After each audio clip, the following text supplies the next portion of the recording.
مشاهدينا في كل مكان، أسعد الله أوقاتكم. من الفضائيات الإريترية نحييكم ونقدم لحضراتكم نشرة أخبار هذه الفترة.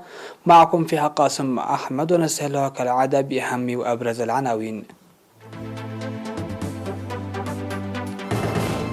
ورود برقيات التهنئة بعيد الاستقلال.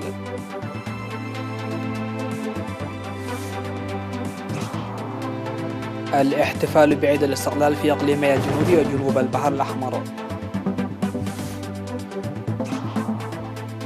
برامج تنموية زراعية بنصف مليار نغفة في الإقليم الجنوبي.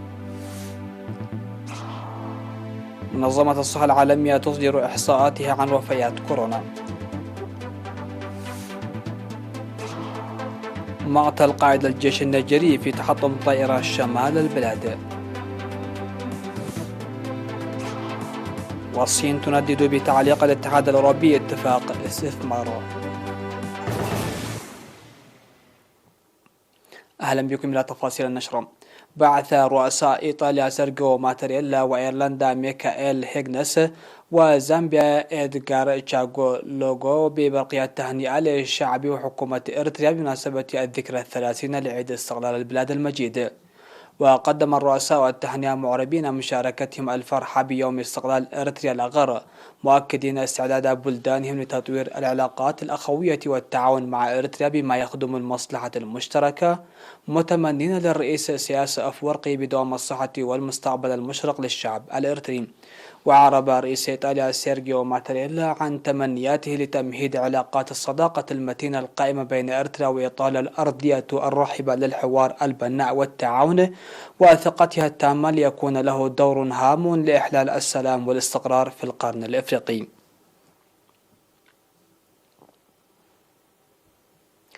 احتفل إقليمي الجنوبي وجنوب البحر الأحمر بحفاوة كبيرة بالذكرى 30 لاستقلال البلاد. واحتفل الإقليم الجنوبي يوم 22 من مايو بعيد الاستقلال في مدينة مندفر حاضرة الإقليم. وخاطب الحفل حاكم الإقليم السيد هبتاب تسفاسيون، معددا الاستثمار الكبير المنفذ في سنوات الاستقلال في المجالات كافة والمساهمة في جميع مناحي الحياة. من جانبه أوضح رئيس اللجنة الوطنية لتنسيق الاحتفالات في الإقليم السيد إبراهيم يوهانس برامج احتفال الاستقلال في الإقليم والمديريات. واحتفل إقليم جنوب البحر الأحمر بعيد الاستقلال يوم 23 من مايو في مدينة عصب عاصمة الإقليم. وقال حاكم الإقليم السفير محمد سعيد منتاي في المناسبة إن المؤامرات التي حيكت في السنوات 30 الماضية فشلت بالتصدي والوعي القوي ووحدة الحكومة والشعب، ويجب بروز وتوهج هذه القيم مستقبلا. وشكرت رئيسة لجنة تنسيق الاحتفالات في الإقليم السيدة حواء محمد جميع المساهمين لإخراج الاحتفال بالحفاوة المرموقة. وشهدت احتفالات الإقليمين مناشط وفعاليات فنية عكست مضمون الاستقلال والنضال والتضحيات من أجل تحقيقه.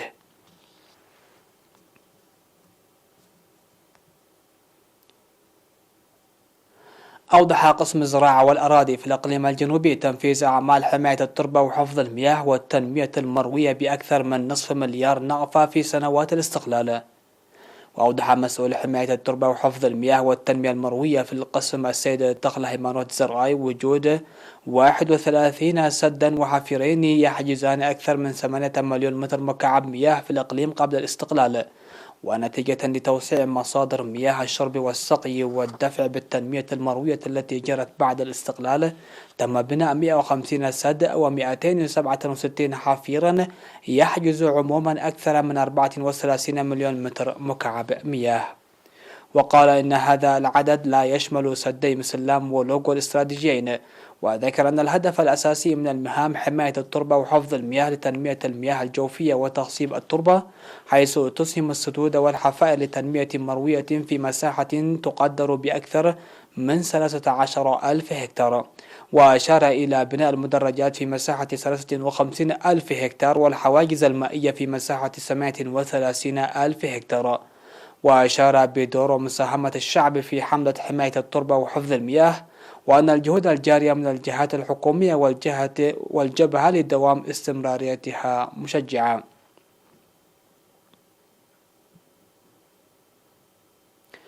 أوضح المواطنون في إقليم شمال البحر الأحمر تمهيد الأرضية الصلبة للارتقاء إلى أعلى المستويات في سنوات الاستقلال الثلاثين. وأوضح المواطنون منح الاهتمام على مستوى الضواحي والمديريات والإقليم بتنظيم احتفالات الاستقلال بحفاوة كبيرة باحترام الإجراءات الاحترازية لوباء كورونا. قال الناجون من مجزرة مدينة مصوع أن البقاء من شهداء مجزرة اليأس ومشاهدة ضياء الاستقلال الوهاج يعتبر ثروة خاصة، منادين المواطنين عامة والشباب خاصة تعزيز دورهم الوعي لرفعة وعزة إريتريا التي قدمت التضحيات الجسام. ويحتفل بعيد الاستقلال في إقليم شمال البحر الأحمر بمختلف البرامج والفعاليات من 15 وحتى 26 من مايو الآخر.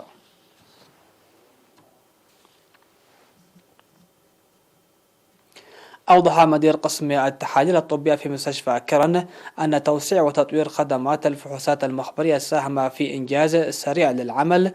وقال السيد ساميل يعقوب أن اقتصار المحجزات المخبرية في مستشفى كرن وبعده عن قسم المرضى المراجعين وكثافة المستخدمين كان يشكل ضغطا في عملهم، وحلت الإشكالية مع افتتاح مختبرات جديدة. وذكر أن تدعيم القسم الذي يقدم الخدمات لحوالي 23 ألف مواطن سنويا بالمعدات والقدرات البشرية ساعد لتقديم الفحوصات المخبرية جزئيا لتحاليل الدعم الكيميائي ومرض السل والسكري وغيره. وأشار إلى تركيب معدات التحاليل الطبية في 11 مؤسسة بجميع مديريات إقليم عنسبة، والذي خفف الضغط على مستشفى كرن. وأكد على العمل الجاري لتوسيع تحاليل الدم الكيميائي وإدخال معدات تحاليل اليرقان وخدمات أخرى.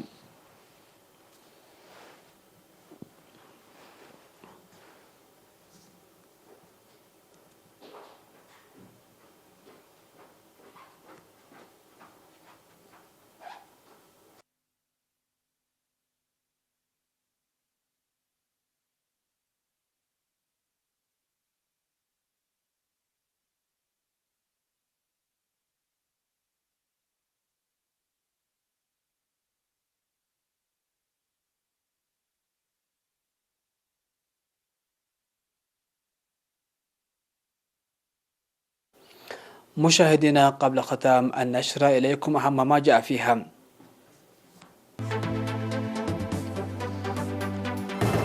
ورود برقية التهنئة بعيد الاستقلال.